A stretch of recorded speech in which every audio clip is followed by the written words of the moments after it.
Muy buenas tardes, bienvenidos de nuevo a Negocios Televisión, bienvenidos al espacio de las noticias del día, pendientes ya de la última hora mirando a Oriente Medio, este posible acuerdo entre Israel y Hamás, pendientes también de la alerta de Polonia, del órdago de Vladimir Putin a Donald Trump, mirando por supuesto a la OTAN, que habla de que está en juego el futuro de seguridad de todos los aliados, y también pendientes de Ucrania, que extiende la ley marcial después de que hoy haya sufrido un nuevo ataque masivo por parte de Rusia. Enseguida miramos a estas cuestiones, pero empezamos hablando de últimas horas, y es que, según empiezan a apuntar varios medios, habría alcanzado un acuerdo de alto el fuego que incluye la liberación de rehenes y el alto el fuego entre Hamás y las fuerzas de defensa de Israel. El acuerdo establece un periodo inicial de alto el fuego de 6 semanas, durante el cual las tropas israelíes iniciarán una retirada gradual. Este proceso también incluye la liberación de los rehenes que Hamás mantiene en su poder a cambio de la liberación de los prisioneros palestinos detenidos por Israel. Antes, el líder del grupo entregó la aprobación del acuerdo de este alto el fuego a los mediadores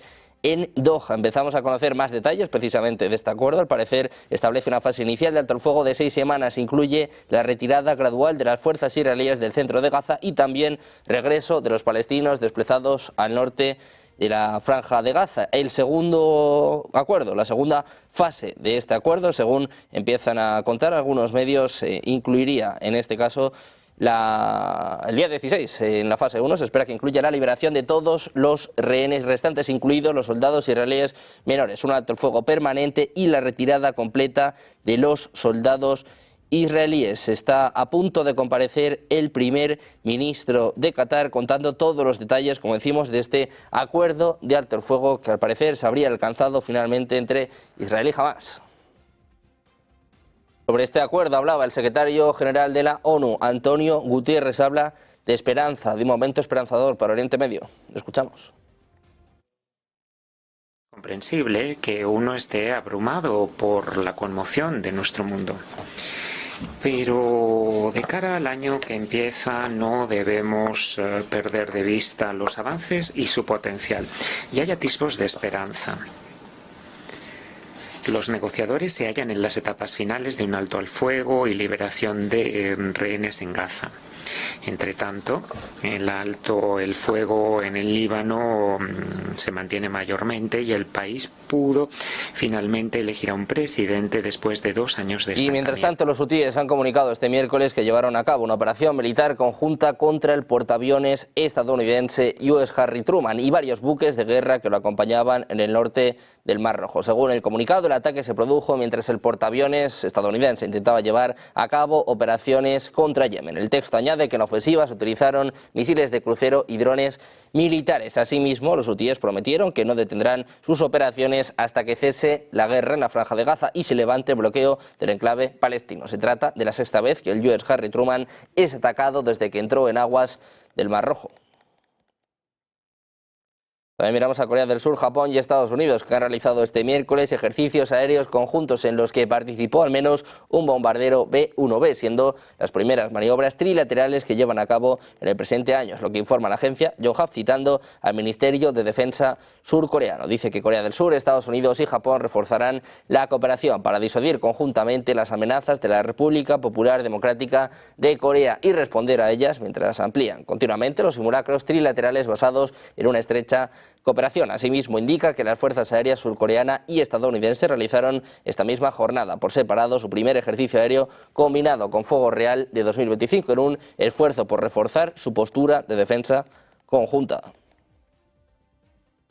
Mientras tanto, la Armada de India ha lanzado este miércoles un submarino, un destructor y una fragata, lo que representa un compromiso militar considerable por parte del aliado de Estados Unidos con armas nucleares y subraya el enfoque de la nación en salvaguardar la región del Océano Índico. Los lanzamientos navales simultáneos de la India resaltan su enfoque estratégico en contrarrestar los desafíos en el Océano Índico, una ruta marítima crucial a través de la cual fluye el 95% de su comercio en medio de la creciente presencia naval de China en estas aguas. El analista de defensa Rahul Bedi señalaba que el INS Bagsir, el 6º de la serie de submarinos diésel eléctricos convencionales de la clase Scorpène de diseño francés, tiene como objetivo reemplazar las antiguas plataformas submarinas de la India y al mismo tiempo abordar brechas críticas de capacidad. Con la incorporación de India ya opera una flota de 16 submarinos, reforzando su postura de defensa en la región. Miramos ahora a Francia. El primer ministro francés, François Bayrou, ha abierto la puerta a la renegociación de la controvertida reforma de las pensiones en un intento de ganarse el apoyo de los legisladores de izquierda que necesita para aprobar el presupuesto de 2025. La concesión de Bayrou subrayó la magnitud de la agitación política de Francia mientras se preparaba para pasar sus primeras semanas en el cargo, elaborando la reforma de pensiones de 2023 bajo la presión de la izquierda, que amenaza con derrocar a su gobierno de lo contrario. Mientras tanto, mirando también a la OTAN, les contamos que un petrolero ruso incautado por las autoridades alemanas la semana pasada en el mar Báltico sigue en aguas alemanas y se está llevando a cabo una evaluación aduanera, es lo que apunta este miércoles en Berlín un portavoz del gobierno. En concreto, el petrolero de 274 metros de eslora y bandera panameña llamado Eventin fue detenido el viernes cuando se encontraba a la deriva y no podía maniobrar con 90.000 toneladas métricas de petróleo a bordo, es lo que apunta el Mando Central de Emergencias Marítimas de Alemania. También miramos a la OTAN con declaraciones por parte de su secretario general. Los países de la OTAN van a desplegar fragatas, aviones de patrulla y drones navales en el mar Báltico para ayudar a proteger la infraestructura crítica y reservarse el derecho a tomar medidas contra barcos sospechosos de representar una amenaza a la seguridad, es lo que apuntaban los miembros de la alianza. Están tomando esta medida denominada Centinela del Báltico, después de una serie de incidentes en los que se dañaron cables eléctricos, enlaces de telecomunicaciones y gasoductos a raíz del conflicto en Ucrania. El mes pasado la policía finlandesa confiscó un petrolero que transportaba petróleo ruso y dijo que sospechaba que el buque había dañado la línea eléctrica finlandesa-estonia Slink 2, además de 4 cables de telecomunicaciones. El presidente finlandés, Alexander Stubb, dijo que los daños del 25 de diciembre estaban definitivamente relacionados con Rusia. Today, I can announce that NATO is launching Baltic Sentry. Under the authority of NATO's Supreme Allied Commander, General Kishkavoli, this military activity is part of our ongoing effort to enhance maritime presence and monitoring of key areas for our alliance. It will involve a range of assets, including frigates and maritime patrol aircraft, among others, and will enhance our vigilance in the Baltic. Second, we have agreed today to launch an initiative to deploy new technologies to this effort, including a small fleet of naval drones to provide enhanced surveillance and deterrence. Mirando a la OTAN, les contamos que el primer ministro polaco Donald Tusk ha asegurado en las últimas horas, este miércoles, que Rusia planeó actos terroristas contra aerolíneas de todo el mundo, acusando a Moscú de organizar sabotajes y secuestros de aviones. Esta es la alerta por parte de Donald Tusk.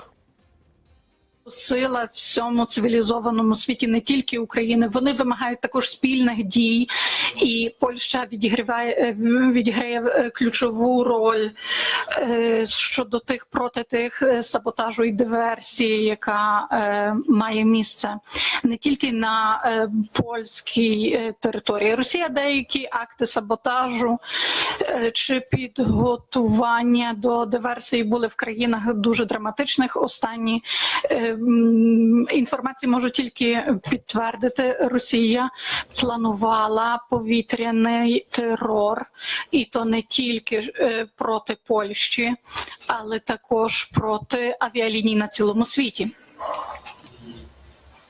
Decía Tusk que esto es todo lo que puede decir, que no puede entrar en detalles, pero afirmaba que puede confirmar la validez de estos temores, que Rusia ha estado planeando actos terroristas aéreos y no solo contra Polonia, sino contra aerolíneas de todo el mundo. Es lo que apuntaba Tusk a los periodistas en Varsovia.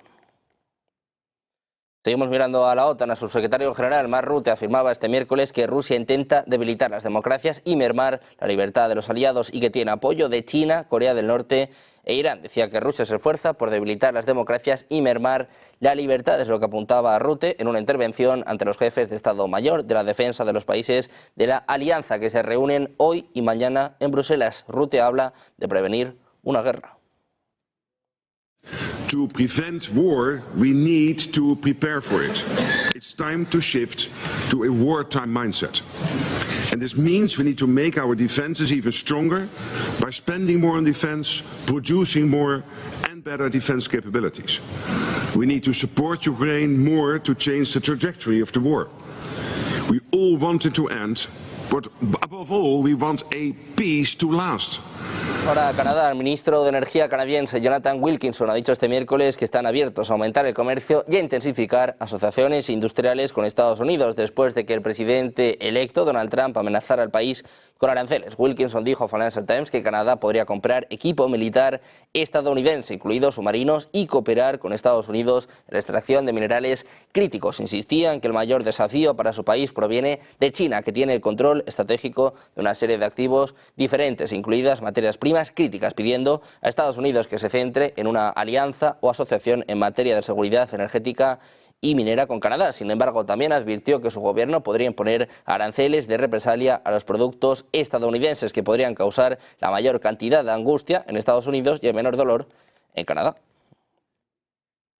También miramos a Groenlandia. Advierte a Donald Trump, dice que la intención del presidente electo de Estados Unidos podría producir un efecto devastador para la isla ante los inversores internacionales, es lo que afirma la ministra de Comercio, Recursos Minerales, Justicia e Igualdad de Género groenlandesa en una entrevista con Financial Times. Decía, cuando Trump habló de no excluir el uso militar en Groenlandia, me preocupé bastante por cómo los inversores percibirían a Groenlandia, tal vez como una democracia a punto de volverse inestable o invadida. Eso sería devastador para nuestro sector minero, porque a los inversores no les gusta la inestabilidad. Al mismo tiempo, la ministra observaba que las palabras del presidente entrante podrían ser interpretadas de otra manera. Dice, si dejamos de lado la retórica, lo que oigo decir a Trump es que cree que se deben aprovechar los recursos naturales de Groenlandia y estamos totalmente de acuerdo con él.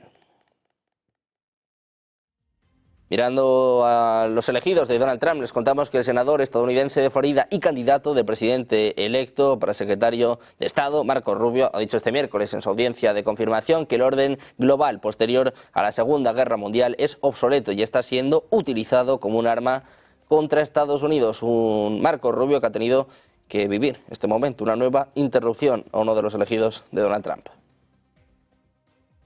Second World War, the United States was, in the words of then Secretary of State, tasked with creating an order, a world order, a free half, as he quote in his quote, out of chaos, without blowing to pieces, without blowing the whole of the world into pieces in the process.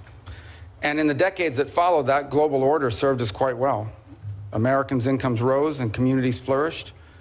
Alliances emerged in the Indo-Pacific and Europe that led to the emergence of stability and democracy and prosperity in these regions. We've had forever war ever since. Little Marco, keep your hands.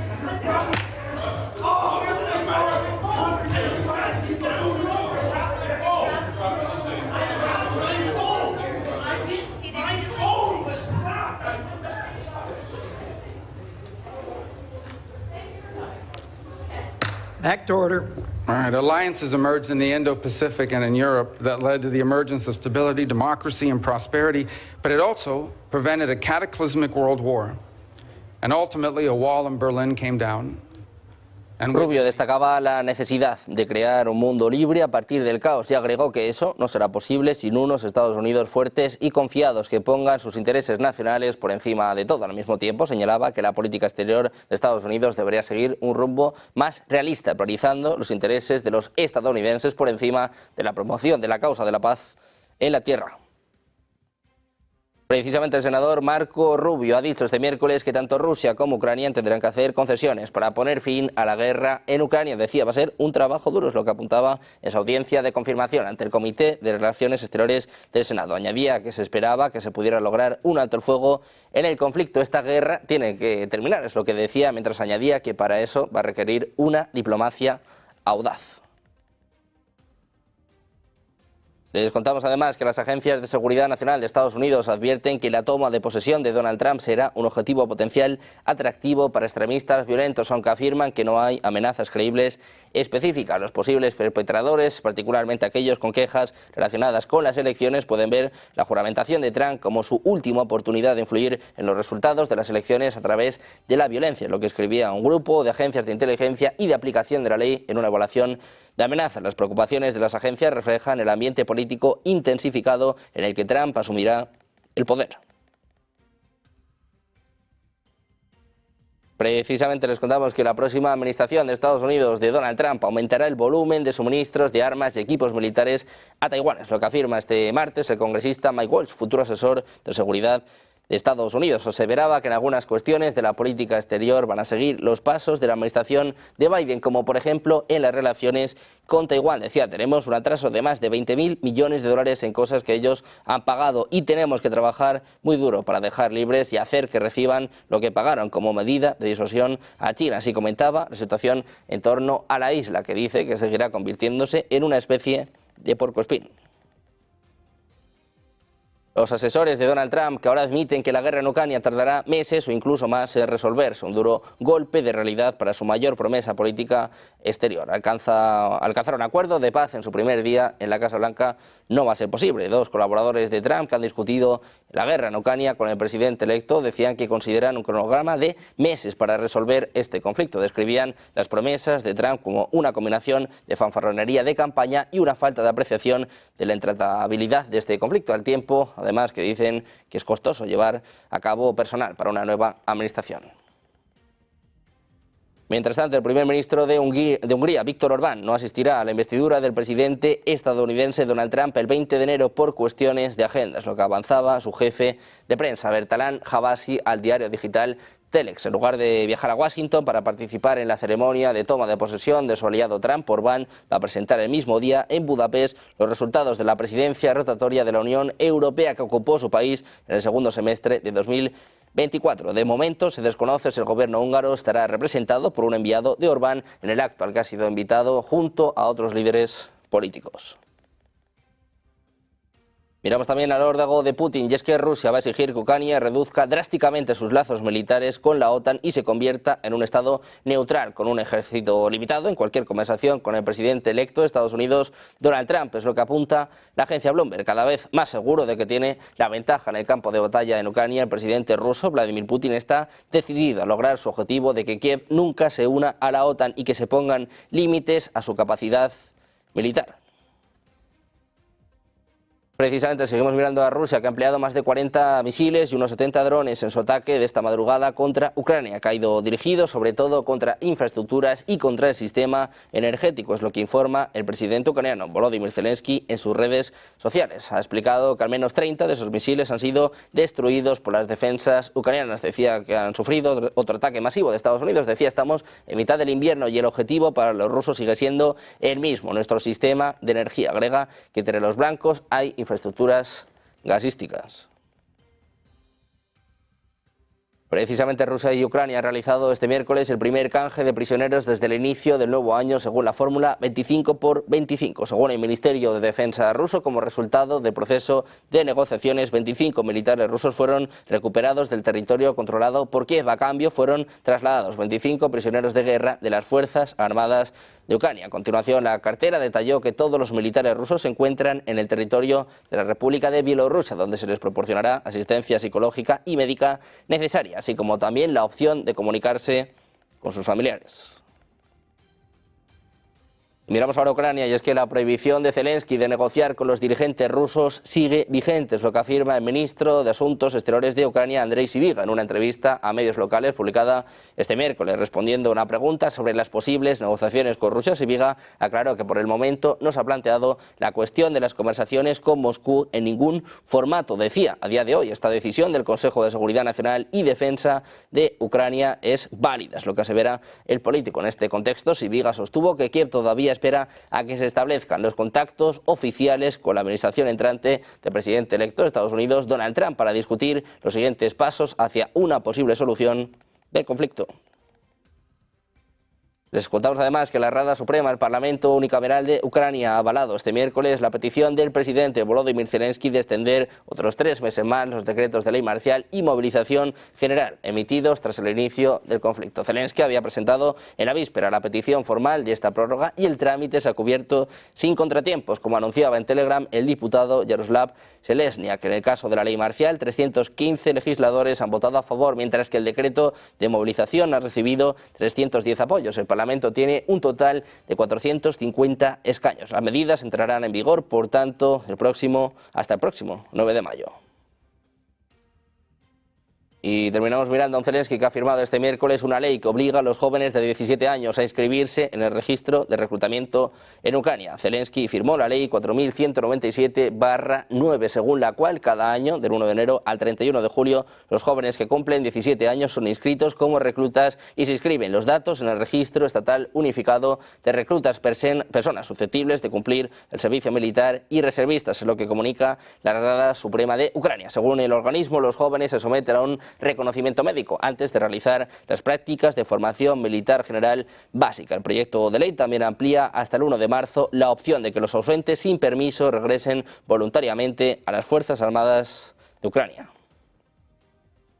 Pendientes de la última hora, mirando también al mejor análisis todo lo que acontece en directo. Ven ustedes en sus pantallas manifestaciones de los familiares de los rehenes. Se habla de una victoria en Israel, sobre todo para estas familias después de 15 meses de guerra, después de 15 meses de conflicto. Se habla de un acuerdo, un alto el fuego entre Israel y Hamás. Hacemos una pausa y enseguida en mejor análisis en Negocios Televisión.